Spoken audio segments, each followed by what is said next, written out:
ধানক্ষেতের পাশেই লাল গোলাপে ভরা বাগান, রং, সৌন্দর্য আর সুগন্ধ ছড়িয়ে দিচ্ছে নতুন সম্ভাবনা। নেত্রকোনার মাটিতে এবারই প্রথম বাণিজ্যিকভাবে শুরু হয়েছে ফুল চাষ। শখের বর্ষে শুরু, এখন সেটাই মূল পেশা।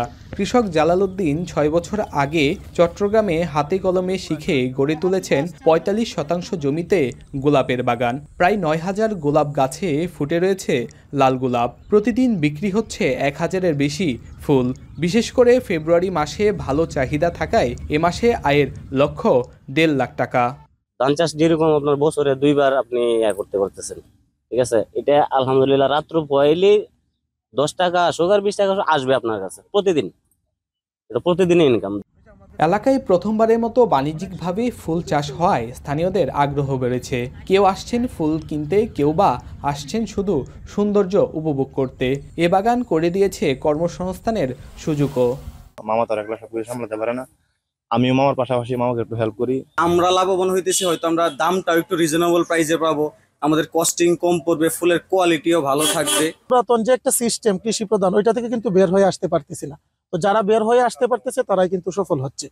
স্থানীয়ভাবে উৎপাদিত এই ফুল ছড়িয়ে যাচ্ছে পার্শ্ববর্তী কয়েকটি জেলায়। ফুলের দোকানে যেখানে একটি গোলাপ ৩০ থেকে ৪০ টাকায় বিক্রি হয়, সেখানে বাগান থেকে তা বিক্রি হচ্ছে ১০ থেকে ১৫ টাকায়। তবে ধান উৎপাদন নির্ভর এ জেলায় ফুলের বাগান একেবারেই নতুন। এছাড়া অধিক লাভজনক হওয়ায় প্রশিক্ষণ ও পরামর্শ নিয়ে ফুলের বাগান তৈরিতেও আগ্রহ দেখাচ্ছেন অনেকে। ভবিষ্যতে আশা আছে এরকম একটা বাগান করার মতো ফুলের বাগান। আমার ধানি জমির মধ্যে মনে করেন ভালো লাগে এই জায়গায় সময় কাটাইলে। বছরে 2 বার চাষ করে, আর এই ফুল তো 12 মাস।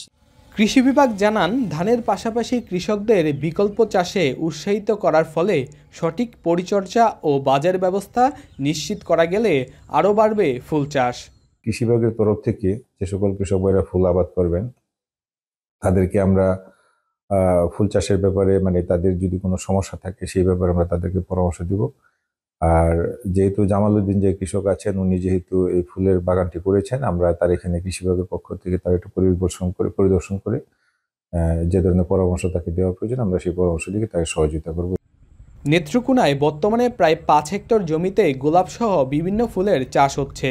তবে উৎপাদন এবং বিপণন ব্যবস্থা সহজলভ্য হলে এর পরিমাণ আরও বাড়বে। রিফাত আহমেদ রাসেল, এখন নেত্রকোনা।